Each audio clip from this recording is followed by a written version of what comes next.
It's 1675 in the forests of New England. The same pilgrims who barely survived their first winter owed everything to a Native American leader named Massasoit. He saved them from starvation, taught them to farm, and signed a peace that lasted over 50 years. But now, his son, known to the English as King Philip, stands at the edge of losing it all. The colonists' towns are spreading like fire, swallowing ancient hunting grounds, fencing off rivers, demanding guns surrendered while keeping their own. Philip watches as his brother's mysterious death goes unanswered, as his people are tried and hanged by juries of strangers, as the land his ancestors walked for thousands of years slips away forever. He has one choice left: fight or watch his world vanish. This was King Philip's War, the bloodiest conflict in American history per person, a war so brutal it killed more colonists proportionally than the Civil War or World War II, and nearly wiped New England off the map entirely. But who really started it? Could peace have lasted?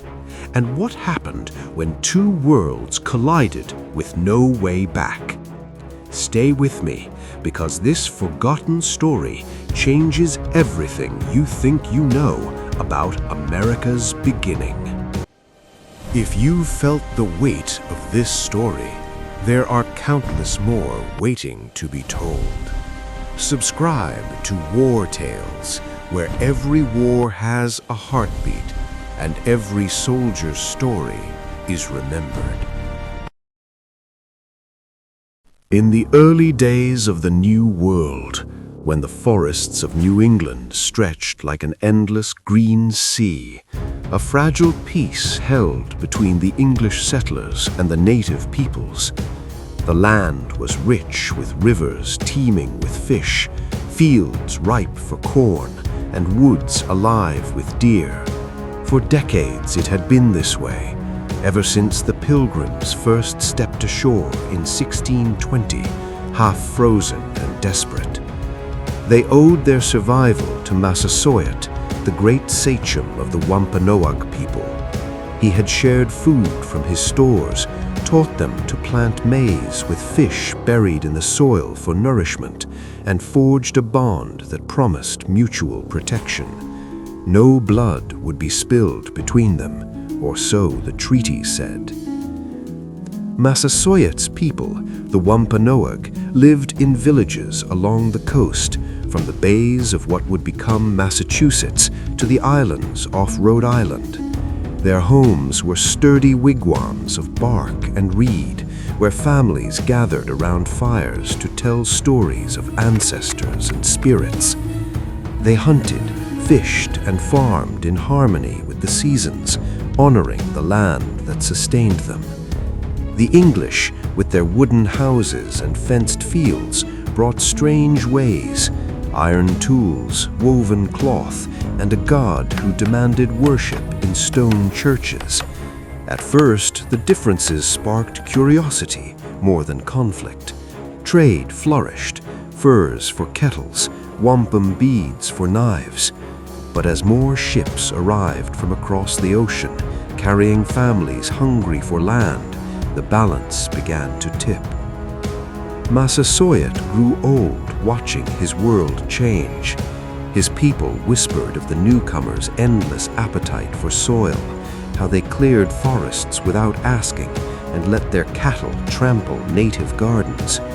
Still, the sachem held to the peace, believing it would protect his children. When he died in 1661, his eldest son, Wamsuta, took his place. The English called him Alexander, as if renaming him made him one of their own. Wamsuta promised to uphold the treaty, but he saw the threats his father had ignored. Colonial towns sprouted like weeds: Plymouth, Boston, Hartford, pushing deeper into Wampanoag hunting grounds. Disputes flared over boundaries that the English drew on paper, but the natives knew by rivers and hills. One summer day in 1662, as Wamsuta hunted near his lodge in the woods of Halifax, a party of armed men rode up. Led by Major Josiah Winslow of Plymouth, they arrested him on whispers of a plot against the colonies. Wamsuta protested he had done nothing but live as his people always had. The soldiers took him anyway, marching him toward Plymouth. Along the way, fever struck him hard. Some said it was the strain of the journey. Others murmured darker things, poison in his food or water. By the time they released him, he was dying. He stumbled home to Mount Hope, his strength fading like the evening sun, and breathed his last among his kin. Grief rippled through the Wampanoag villages. Wamsuta's brother, Metacom, stepped forward as the new sachem. The English dubbed him Philip, after some ancient king from their stories. Metacom was tall and proud, with eyes that held the fire of his ancestors. He had grown up hearing tales of the first meetings with the pale strangers, but now he saw the truth. The peace was cracking. He renewed the treaty in Plymouth, standing before the stern-faced governors with his interpreter, a man named John Sassamon. Sassamon was one of the praying Indians, converted to the colonists' faith, educated in their schools. He bridged the worlds, but belonged fully to neither. For years, Metacom walked a careful path. He traded with the English, even sold parcels of land when hunger pressed his people in lean winters. But resentment simmered. Colonial livestock wandered into native fields, destroying crops. English courts fined Wampanoag hunters for trespassing on lands their families had roamed for generations. And always more settlers came, building fences that sliced the earth into pieces. Metacom gathered his counselors around council fires, speaking of the old ways.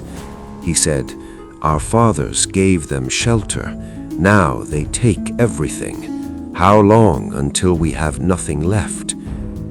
Among the English, fear whispered through the towns. Farmers, like those in Swansea and Taunton, spoke of shadowy figures in the woods, watching. Governors in Plymouth and Massachusetts Bay debated, was Philip plotting? In 1671, they summoned him to Taunton, surrounding him with armed men. "Surrender your guns," they demanded, claiming it would prove his loyalty. Metacom signed the paper, his hand heavy, but inside, anger burned. He knew the English kept their weapons close. Why must his people be disarmed like children? John Sassamon watched it all. Once loyal to Metacom, he had fled Mount Hope after some falling out, seeking refuge among the colonists in Natick, a praying town where converted natives lived under English rules. Sassamon's heart was torn. He loved his people, but believed the Christian path offered safety. In early 1675, he slipped into Plymouth to warn Governor Winslow. "Philip gathers warriors," he said, his words hushed. "He sharpens hatchets and mends guns. War is coming." Winslow listened, his brow furrowed. Was this truth or a grudge? Sassamon's warning spread like smoke, fueling suspicions. Then, on a cold January day, Sassamon vanished. Days later, his body was found frozen in Assawamsett Pond, neck broken, thrown through the ice. An Indian witness pointed fingers at 3 Wampanoag men: Tobias, a trusted counselor to Metacom, his son, Wampaquaquan, and Matashunamo. The colonists arrested them, dragging them to Plymouth for trial. The jury, all English, heard tales of betrayal. Sassamon branded a traitor by his own people for spilling secrets. In June, the verdict came: guilty. The 3 men hanged. The Wampanoag's rope snapped, granting him a brief reprieve. He confessed his father and the other had done it, but swore his innocence. Mercy was short. He was shot soon after. Metacom's rage boiled over. The executions broke the old treaty, native lives taken without his consent on flimsy words. His people mourned, sharpening arrows in the shadows, but he held back, waiting. What would the English do next? Would they come for more? The spark came in Swansea, a frontier town where English farms brushed against Wampanoag lands. On June 20th, as colonists returned from church, they found homes looted, cattle scattered. A young native caught in the act was shot by an angry farmer. Blood for blood. Metacom's warriors responded swiftly, raiding Swansea that night. Homes burned in the dark, families fleeing into the woods. By morning, several colonists lay dead, their cries echoing in the survivors' ears. Word raced to Plymouth. Governor Winslow raised troops, men like Benjamin Church, a carpenter turned soldier, hardened by frontier life. Church had heard whispers from the Sauconet Queen, Awashonks, at a dance in Rhode Island. Philip seeks allies, she told him, under the stars. He will fight to keep what is ours. Church rode to Winslow, urging action. The governor sent militias to Mount Hope, Metacom's home strength, but the sachem was already gone, slipping into the forests with his people. The war unfolded like a storm gathering force.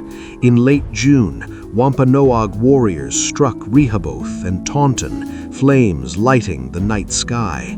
Colonists huddled in garrisons, praying for dawn. Metacom allied with the Nipmuc and Narragansett, tribes weary of English demands. Colonial, the Narragansett sachem, hesitated. His people had signed treaties, but the pull of kinship was strong. If we stand alone, we fall, Metacom urged around council fires. Together, we push them back to the sea. From the colonial side, the raids brought terror. Families in Middleborough awoke to arrows whistling through windows, homes reduced to ash. In Dartmouth, settlers fled as warriors looted, carrying off tools and livestock. The English saw savagery, but to the natives it was reclamation, taking back what was stolen piece by piece. Josiah Winslow marched his men towards Pocasset Swamp, seeking Metacom. On July 31st, they stormed in, but the ground turned treacherous, mud sucking at boots.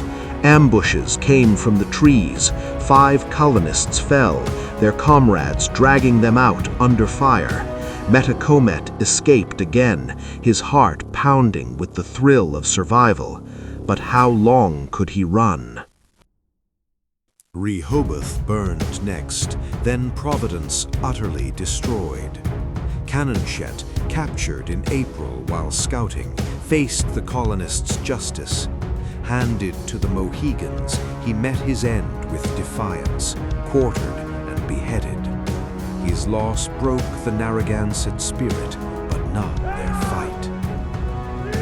April's rains turned paths to mud, but battles raged. Sudbury saw 500 Algonquin warriors overwhelm militias, the last great native victory. Homes crackled in flames, reinforcements cut down in ambushes. Bridgewater and Chelmsford followed, destroyed in night raids. Marlborough echoed with gunfire, survivors scattering.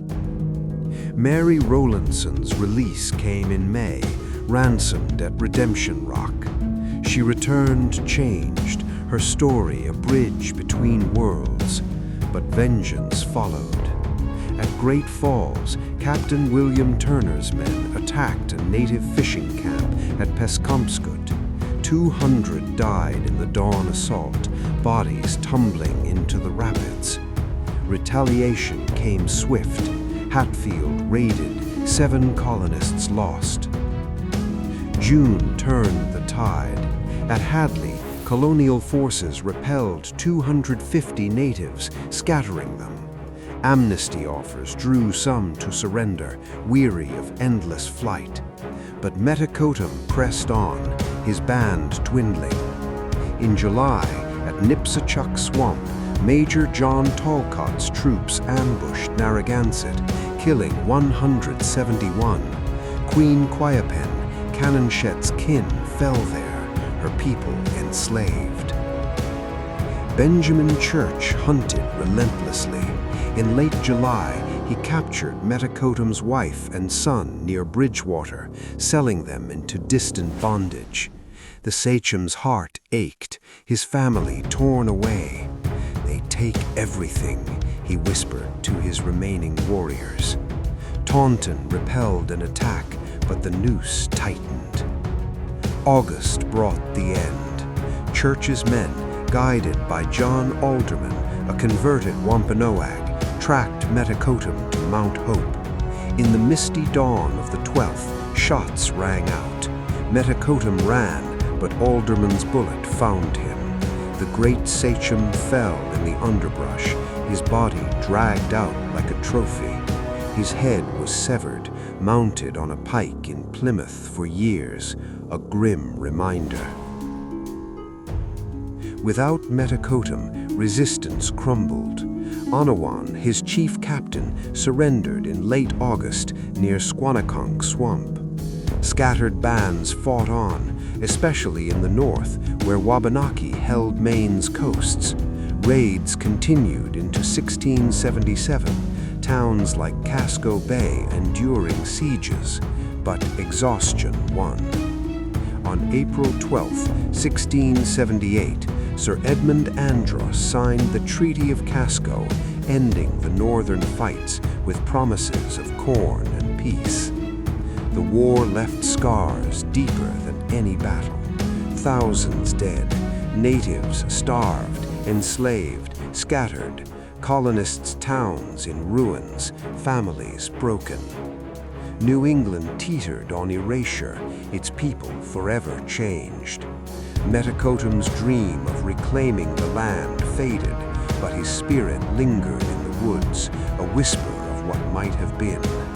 The English expanded, but at a cost that echoed through generations.